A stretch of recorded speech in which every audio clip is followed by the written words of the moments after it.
They had him in a cell. They had all the tools of torture laid out on a table where he could see them. They had 3 experienced interrogators who had broken hardened soldiers, seasoned spies, and men twice his size. But they couldn't break a 14-year-old boy.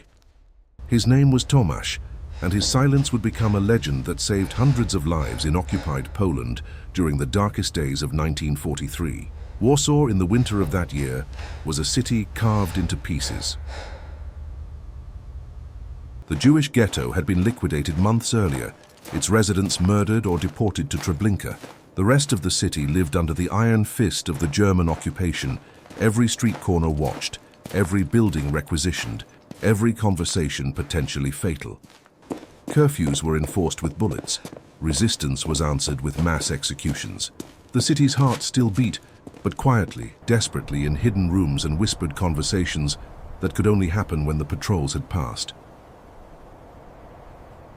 Tomasz lived with his mother and younger sister in a 3rd-floor apartment on a narrow street in the Mokotów district. His father had been a teacher before the war, arrested in the first weeks of the occupation, along with thousands of other Polish intellectuals as part of the German campaign to destroy Polish culture and leadership. They never saw him again.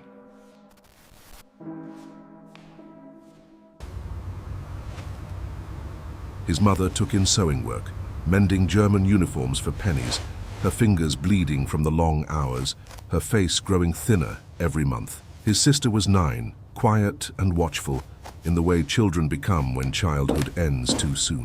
Before the war, Tomasz had been an ordinary boy.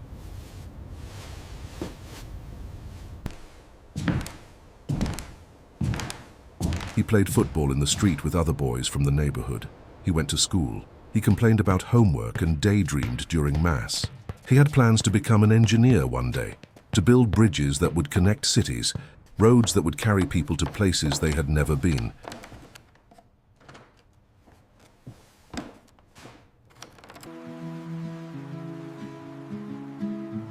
Those dreams felt like someone else's memories now, faded photographs of a life that no longer existed. The resistance found him, or perhaps he found them. It was hard to say exactly how it happened. A neighbor disappeared one night, taken by the Gestapo. Keep your voice down. The next day, someone left a bundle of leaflets in the building's courtyard, calling for Poles to resist, to remember who they were, to believe that the occupation would not last forever. Tomasz picked up one of the leaflets and read it in the stairwell, his hands shaking. The words were simple, but they burned like fire. Poland has not yet perished. Every act of resistance is a blow for freedom. A week later, a man named Stefan knocked on their door. He was in his 30s, thin and pale like everyone else, with careful eyes that never stopped moving. He said he had known Tomasz's father, that they had taught at the same school. He offered his condolences. Then, as he was leaving, he paused at the door and said quietly, "If you ever want to help, there are ways, even for someone your age." Tomasz did not answer immediately. But that night, lying awake on the thin mattress he shared with his sister, listening to his mother's quiet weeping in the next room, he made a decision. The next time Stefan came by, Tomasz nodded. The work was simple at first. Deliver a package from one address to another. Carry a message folded into the lining of his coat. Stand on a street corner and watch for patrols, then signal with a hand gesture when it was safe for others to move. The resistance used children and teenagers because the Germans often overlooked them. A boy running through the streets was just a boy playing, or fetching bread, or going to visit an aunt. No one suspected that in his pocket or sewn into his sleeve might be a list of German officers' home addresses, a map of ammunition depots, or instructions for an ambush. Tomasz was good at it. He was small for his age, which made him seem younger and less threatening. He had a talent for blending in, for walking with the tired, defeated shuffle that most civilians wore like armor. He learned to read the streets, which soldiers were lazy and which were sharp, which checkpoints were strict, and which could be slipped past. What time of day the patrols changed shifts and left gaps in their coverage. Over the course of 6 months, he carried dozens of messages. He memorized addresses, routes, faces. He learned to burn information into his mind and then destroy the paper, to repeat coded phrases that sounded like nonsense but meant life or death to those who understood. He was never searched, never questioned. He became invisible, a ghost moving through the occupied city. Then came the mission that changed everything. Stefan arrived at the apartment late one evening, his face more tense than Tomasz had ever seen it. "We have something important," he said, glancing at Tomasz's mother, who had stopped sewing and was watching them with fearful eyes. "There's a list, names and addresses of over 200 people in hiding, Jewish families, resistance members, deserters from forced labor. Do not open it. Our lives depend on your silence." The Germans are planning a coordinated raid in 3 days. If we can get this list to our contacts, we can warn them, move them, save them. "Where is the list now?" Tomasz asked. "In a safe house on the other side of the city. You need to go there, memorize as much as you can, and carry the rest sewn into your coat. Then deliver it to a contact near the Vistula River. It's a long route. There are at least 4 checkpoints. If you're caught with this, they'll kill you, but if you don't do it, 200 people will die." Tomasz's mother stood up, her face pale. "He's 14, she said, her voice cracking. "He's a child." "I know," Stefan said quietly, "but children are all we have left." Tomasz looked at his mother, then at his sister, who was pretending to sleep, but whose breathing was too quick, too shallow. He thought of his father, taken in the night, never returned. He thought of the 200 names on a list, each one a person with a face, a family, a fragile thread of hope. He nodded. The next morning he left before dawn. The city was grey and cold, frost clinging to broken windows and cracked pavement. He walked with his hands in his pockets, his breath clouding in the icy air. The safe house was in a cellar beneath a bombed-out bakery. The list was there, written in tiny, cramped handwriting on both sides of a single sheet of paper. He read it over and over, whispering the names under his breath, burning them into his memory. Then a woman with tired eyes sewed the paper into the lining of his coat, her stitches quick and practiced. "Walk like you have nowhere important to be," she said. "If they stop you, you're going to visit your aunt. You don't know anything about anything, you're just a boy." He left the cellar and started across the city. The first checkpoint was near the river. The soldiers barely looked at him. The second was busier, Germans checking papers and searching bags. But they waved him through when he showed his identification card with its stamped P for Pole. The third checkpoint was the problem. It was set up at a major intersection, more heavily staffed than usual. Trucks were parked nearby, their engines idling, soldiers standing in clusters smoking cigarettes. A Gestapo officer in a black leather coat stood beside the checkpoint table, watching everything with sharp, predatory eyes. Tomasz felt his stomach tighten, but he kept walking. Turning back would be more suspicious than continuing forward. The officer stepped in front of him. "Papers," he said in accented Polish. Tomasz handed them over. The officer looked at the card, then at Tomasz's face, then back at the card. "Where are you going?" "To visit my aunt, sir. She lives near the river." "Why?" "She's sick. My mother asked me to bring her bread." "Where is the bread?" Tomasz's heart stopped. He had forgotten to bring bread. A stupid, fatal mistake. He swallowed and said, "I ate it on the way. I was hungry. I'm sorry." The officer's eyes narrowed. He gestured to one of the soldiers. "Search him." Hands grabbed Tomasz, rough and efficient. They emptied his pockets. A few coins, a scrap of string, nothing suspicious. They patted down his coat. One soldier's hand paused over the lining near the hem. He frowned and pressed harder. His fingers found the unnatural thickness where the paper had been sewn in. "Take off your coat," the officer said. Tomasz did. The soldier examined the coat, found the stitching, and with a small knife cut it open. The list fell out onto the table. For a moment, no one moved. Then the officer picked it up, unfolded it, and began to read. His expression did not change, but his eyes grew colder. "What is this?" he asked. "I don't know," Tomasz said. His voice was steady, even though his hands were shaking. "I don't know what that is." "I've never seen it before. It was sewn into your coat." "I didn't know. Someone must have put it there. I didn't know." The officer stepped closer. "Do you know what happens to people who lie to me?" "I'm not lying." "I don't know what that is." The officer nodded to the soldiers. "Take him." They brought him to a building that had once been a school. Now it was a Gestapo headquarters. The corridors smelled of damp concrete and fear. They took him to a small room in the basement with no windows, a single bulb hanging from the ceiling, a table, 2 chairs, and a drain in the center of the floor.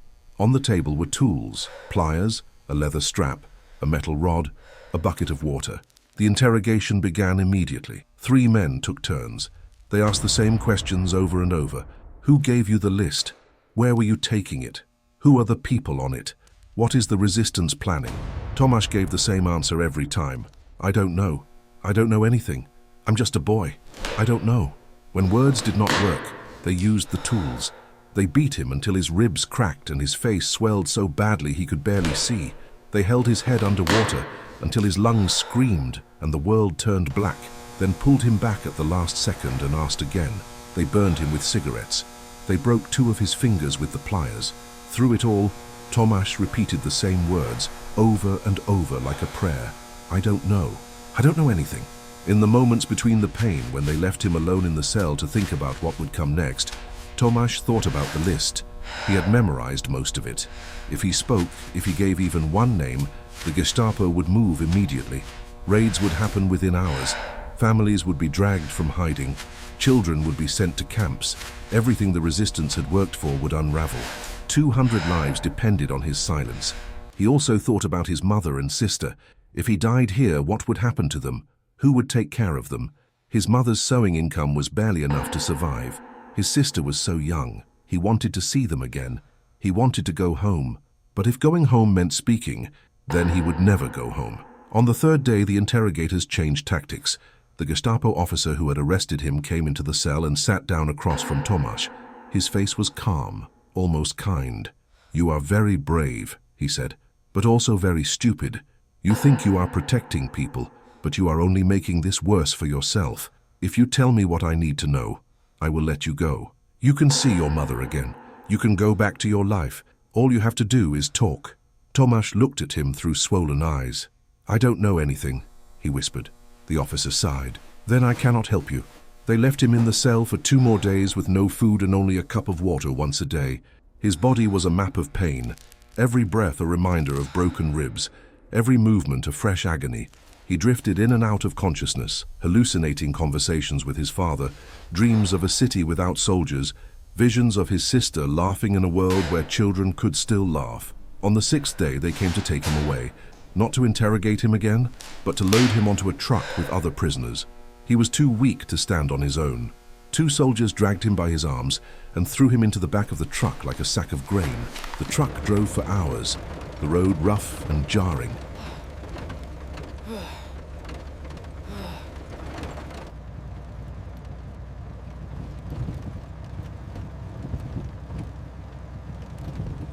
When it finally stopped and they pulled him out, Tomasz saw barbed wire and watchtowers and rows of barracks stretching into the distance.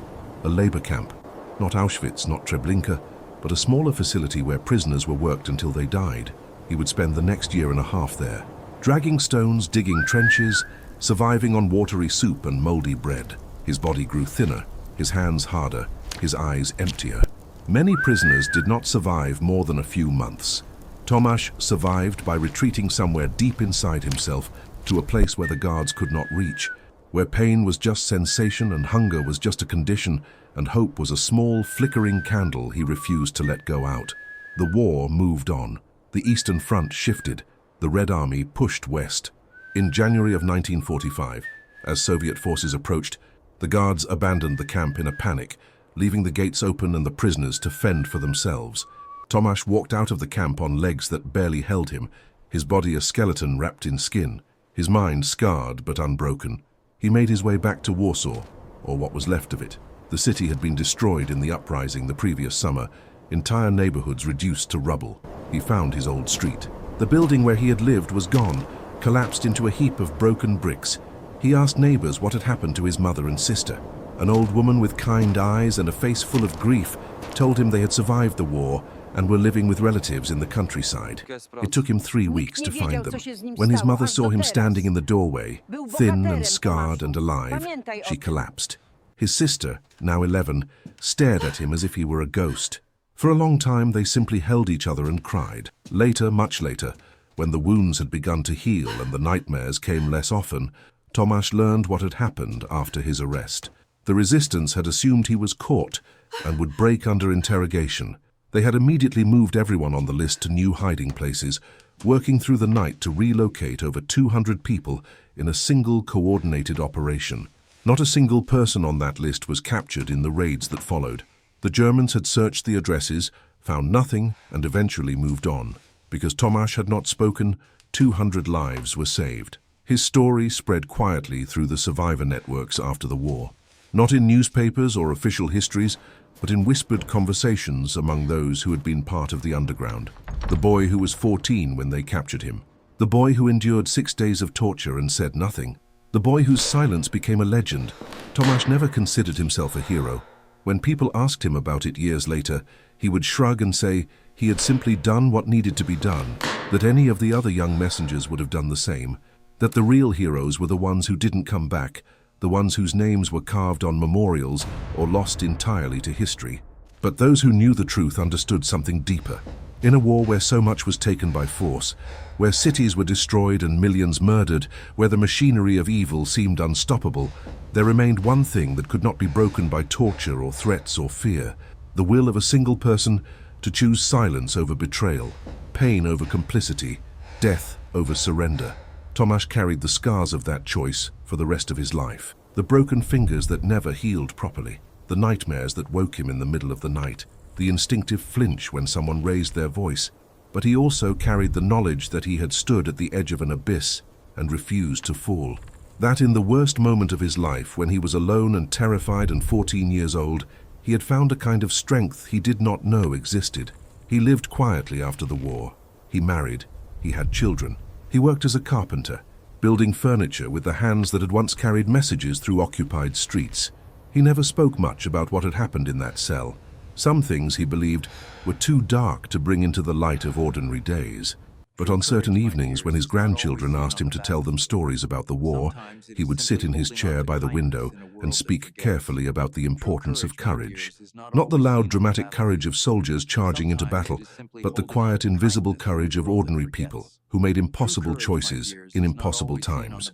The courage to keep a secret when the world was breaking you. The courage to protect others when you could barely protect yourself. The courage to believe, even in the darkest cell, that silence could be a weapon more powerful than any the enemy possessed.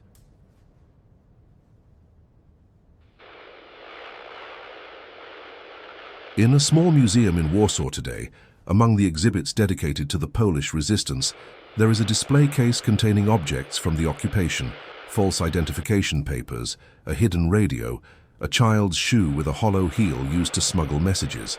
On the wall beside it, a paragraph of text describes the role of young couriers in the underground network. It does not mention Tomasz by name, but it ends with a sentence that he would have recognized.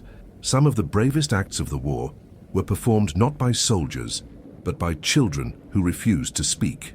And if you stood there long enough, looking at those simple objects behind glass, you might begin to understand that history is not only made by those who shout and fight and conquer. Sometimes it is made by those who endure in silence, who hold on to secrets even when the cost is everything, and who prove that even a 14-year-old boy can become a legend simply by refusing to break.